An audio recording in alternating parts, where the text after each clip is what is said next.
So what's up everybody, Black Clover 350 officials translations are out. I had to wait to the officials because I don't know what's going on with the scan sites that I keep looking at. They're not showing me all the pages, they're only showing me like 80% of the chapter, and then I see the other translated on like Twitter, so I didn't want to miss any pages, so I waited to the officials again. But this chapter was short, however it was impactful. When 𝚲𝚘𝚡 put out these chapters like 11 pages, I'm a little bit worried because we haven't really gotten like a 3 chapter back to back in a while, so I wonder if 𝚲𝚘𝚡's health is doing okay. But still, just enjoy Black Clover as it lasts. This chapter was very interesting in terms of learning a little bit more about Sister Lily's background. We realized that she really does have a kind heart. We didn't really know about her, we just thought she was a nun that was going to be a nun. We didn't know that she actually has this mission to try to help people. So let's get into my Black Clover 350 review.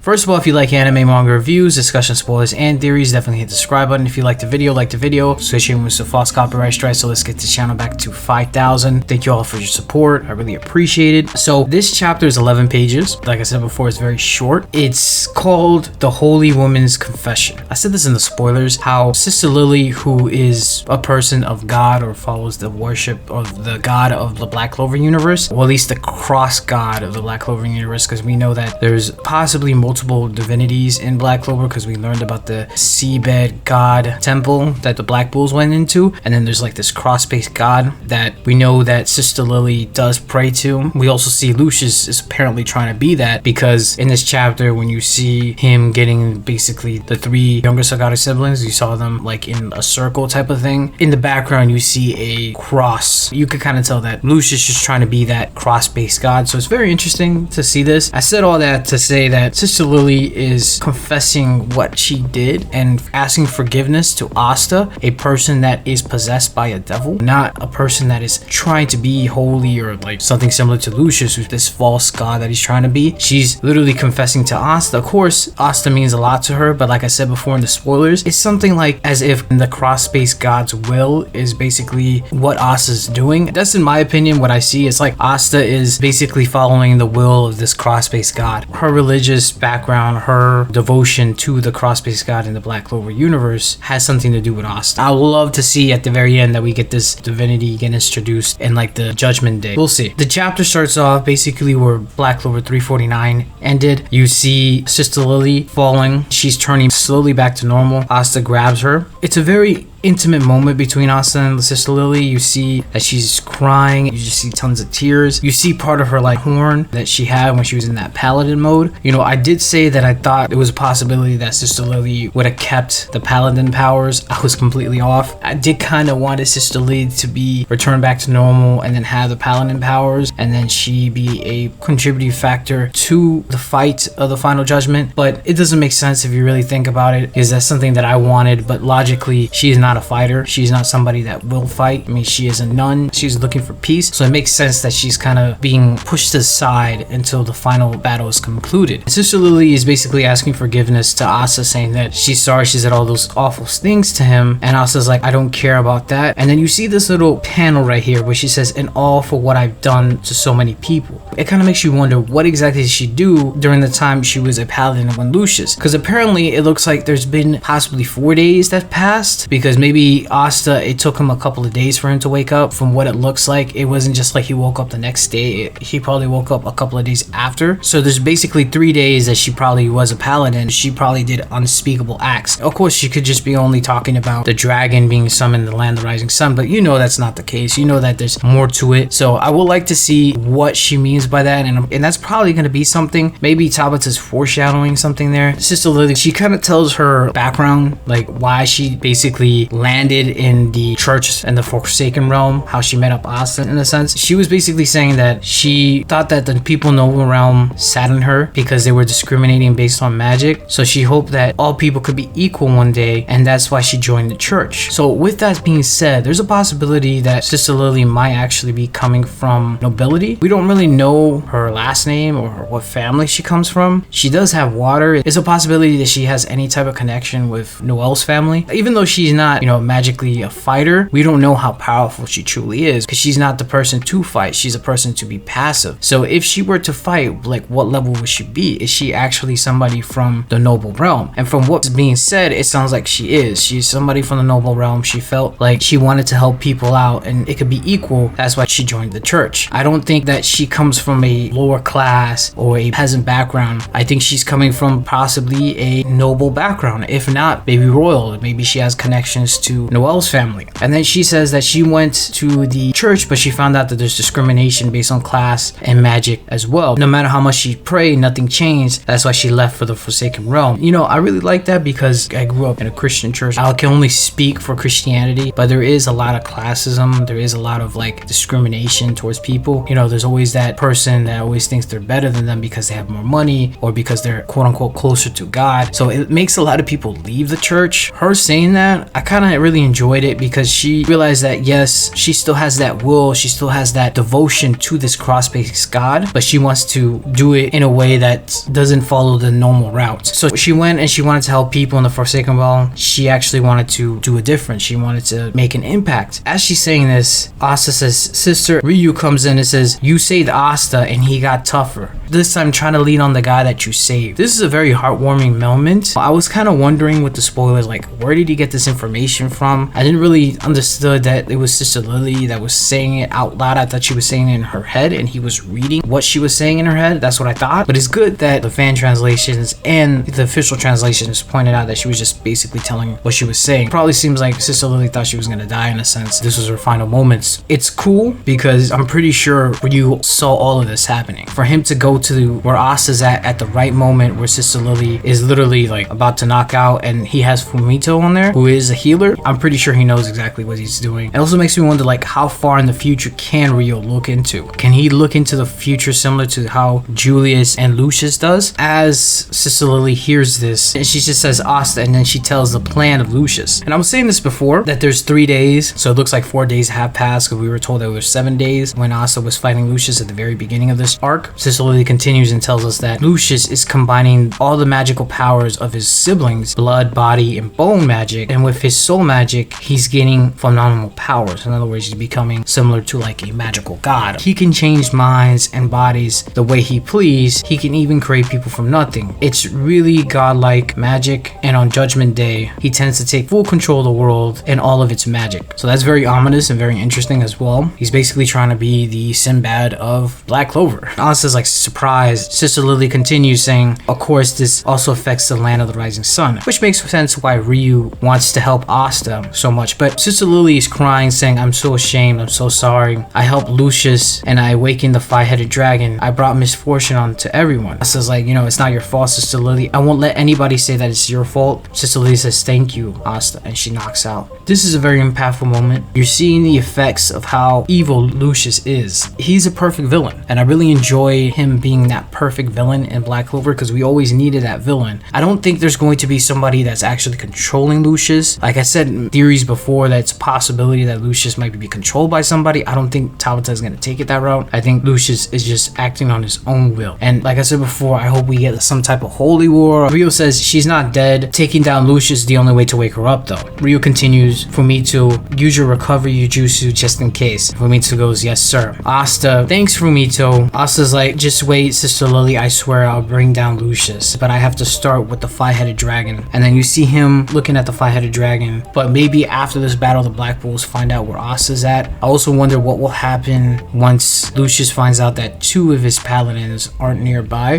Who knows about the other paladin? I think he's going to be the one that actually tells Lucius what happened in the Land of the Rising Sun. Maybe Lucius can see what's happening in the Land of the Rising Sun because he can see the futures. He probably sees Asta there. Next chapter is going to be epic. Asta versus a five-headed dragon. I can't wait. But yes, that's basically all I have to say about this chapter. This chapter was interesting, was impactful. There's just a lot of symbology going on in this arc. It just feels a little bit fast-paced for me. But then again, Black Clover is a fast-paced manga. I just hope that 𝚤𝚘 isn't rushing to end Black Clover because he feels tired or he feels sick. Let me know what you think about this chapter. Let me know what you think about Black Clover 350. Did you like that Sister Lily seems like she's coming from a noble background and wanted to help Asta? Do you like that Asta is basically carrying out Sister Lily's dream or Sister Lily's will? Do you think Asta is basically carrying out the will of the cross-based god? Alright, Like if you liked the video, comment, subscribe, and I'm out of here.